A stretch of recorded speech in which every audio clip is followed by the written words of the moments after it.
The world is a process, not a collection of separate things. Look around you for a moment. You see people, trees, mountains, clouds, rivers, buildings. Animals. The world appears to be filled with objects, solid things, separate things, independent things. From the moment we learn language, we are taught to divide reality into pieces. We give names to everything. We call this a tree, that a river. This a mountain, that a human being. Language is useful. It helps us communicate. It helps us organize our experience. But according to Alan Watts, language can also create a subtle illusion. An illusion so powerful that most people never notice it. The illusion is that the world consists of separate objects existing independently from one another.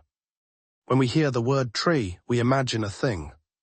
A solid object standing by itself. When we hear the word river, we imagine another thing. When we hear the word human, we imagine yet another separate thing. But Alan Watts suggested that reality is not actually made of things. Reality is made of processes. What we call objects are really events, movements, patterns, relationships. Temporary forms appearing within a larger flow. We think of a river as an object, but what is a river? If the water stopped moving completely, would it still be a river? A river exists only because water is flowing. The river is not a thing. The river is an activity. It is something happening. The same is true of a flame. Look closely at a candle. The flame appears stable. It seems like an object. Yet every second it is changing. Fuel is being consumed. Heat is being released. Gases are moving. Light is radiating outward. The flame is not a thing. The flame is a process. And according to Alan Watts, the same is true of you. This may sound strange. After all, most of us feel like permanent individuals. We imagine that somewhere inside our bodies there is a fixed self, a solid identity, a separate me. But where exactly is that self? Your body today is not the same body you had years ago. Cells die and are replaced. Your thoughts change. Your beliefs change. Your memories evolve. Even the atoms inside your body are constantly exchanged with the environment. You inhale the world. You exhale yourself back into it. The boundaries are not as clear as they appear. Alan Watts once said, "You are an aperture through which the universe is looking at and exploring itself." Think about that for a moment. What if you are not a separate thing living in the universe? What if you are one of the ways the universe is expressing itself? Just as a wave is an expression of the ocean. Just as a leaf is an expression of the tree. Just as a whirlpool is an expression of the river, you may feel separate. But separation might be an appearance rather than a reality. Modern science surprisingly points in a similar direction. Ecology shows that no organism exists independently. Every living thing depends upon countless relationships. The oxygen in your lungs comes from plants. Plants depend on sunlight. Sunlight comes from the stars. The food you eat depends on soil, water, insects, bacteria, weather, and countless invisible processes. Remove enough of those relationships, and the organism disappears. Nothing exists by itself. Everything exists through everything else. Yet our language encourages us to think otherwise. We use nouns, tree, cloud, bird, person, mountain. But Watts argued that reality might be understood more accurately through verbs. Instead of saying the river exists, we could say the river is flowing. Instead of the flower exists, we could say the flower is blooming. Instead of the person exists, we could say the person is personing. At first this sounds absurd. Yet it reveals something profound. Life is not a collection of frozen objects. Life is movement, life is change, life is becoming. Everything around us is in motion. Clouds are forming, stars are burning, mountains are eroding, forests are growing, oceans are circulating. Galaxies are spinning, and you are changing every moment. The tragedy is that we often resist this reality. We want certainty, we want permanence. We want to hold on to people, identities, beliefs, possessions, and experiences. We want life to stay still, but life never stays still.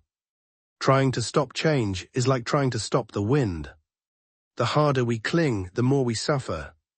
Alan Watts repeatedly emphasized that much of human anxiety comes from fighting the natural flow of existence. We want stability in a universe built upon movement. We want permanence in a world defined by transformation. And because reality refuses to obey our wishes, we become afraid of aging, afraid of loss, afraid of uncertainty, afraid of death. Yet perhaps the problem is not change itself. Perhaps the problem is our resistance to change. Watts once wrote, "The only way to make sense out of change is to plunge into it, move with it, and join the dance. Join the dance. Not control the dance, not freeze the dance, not escape the dance, join it." This image appears again and again throughout Alan Watts' philosophy. The universe is not a machine, it is a dance, a living process, a cosmic unfolding. And every one of us is participating whether we realize it or not. Think about music. A beautiful melody exists only because notes appear and disappear. If a musician tried to hold a single note forever, music would cease to exist. The beauty lies in movement, the beauty lies in change. The beauty lies in the unfolding process. Life works the same way. Its meaning is not found by escaping change. Its meaning is found by participating in it, by flowing with it. By recognizing that you are not standing outside the stream of existence, you are the stream. You are one of its countless expressions. You are not a static object traveling through time, you are an event, a process. A pattern of energy and awareness emerging within the greater process we call the universe. And perhaps this realization changes everything. Because once you stop seeing yourself as a separate thing struggling against reality, a new perspective begins to emerge. You start to see that the same process moving the stars is moving your heartbeat.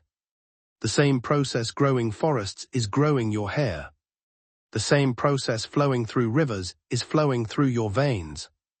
Suddenly the boundary between you and the world becomes less rigid than you once believed.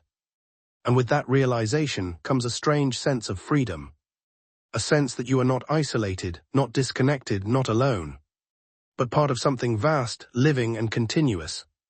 A process that began long before your birth and will continue long after your death.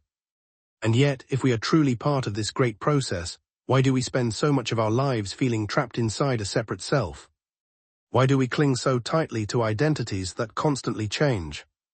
And what happens when we finally let go of the illusion that we are isolated beings moving through a foreign universe? In the next chapter, we will explore one of Alan Watts' most fascinating ideas: the self may not be what you think it is. Join us in part 6 as we continue this journey into consciousness, identity, and the deeper nature of reality. But there is an even deeper implication hidden within this idea. If everything is a process rather than a thing, then perhaps the self we spend our lives defending is also a process. Think about how often you describe yourself. You might say, "I am this kind of person, I am successful, I am a failure, I am intelligent, I am shy, I am confident." We create identities and then spend years trying to protect them. But are these identities really who we are? Or are they simply snapshots taken from an ever-changing flow? Imagine taking a photograph of a river. The picture captures one moment, one shape, one arrangement of water. But if you mistake the photograph for the river itself, you miss the reality. Because the river is never standing still, the river is always changing. Alan Watts believed that we often make the same mistake with ourselves. We freeze a living process into a mental image, then we call that image me. But the image is not the reality.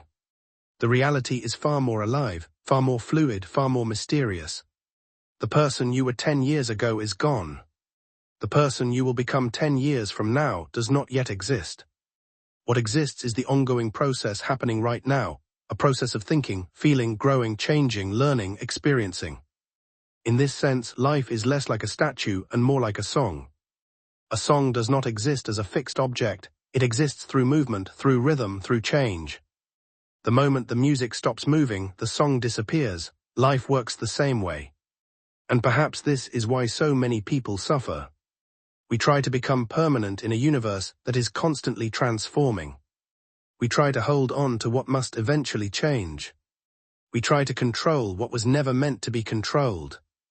And in doing so, we create endless anxiety. Alan Watts once said, "The meaning of life is just to be alive." It is so plain and so obvious and so simple. Yet most of us overlook this simplicity. We become so busy trying to become something that we forget to experience what is already happening. We become obsessed with reaching the destination and forget that life is the journey itself. A river does not struggle to reach the ocean. A flower does not worry about becoming a flower. The clouds do not force themselves across the sky. Nature moves effortlessly because it follows its own process. Human beings often suffer because we resist ours. But what would happen if we stopped fighting? What if we trusted the flow of life a little more?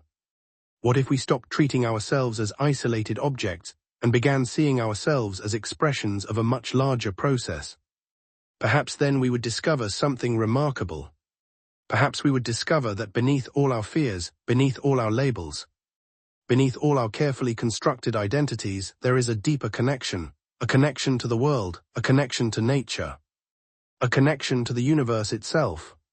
And perhaps that connection has been there all along, waiting to be noticed, waiting to be remembered.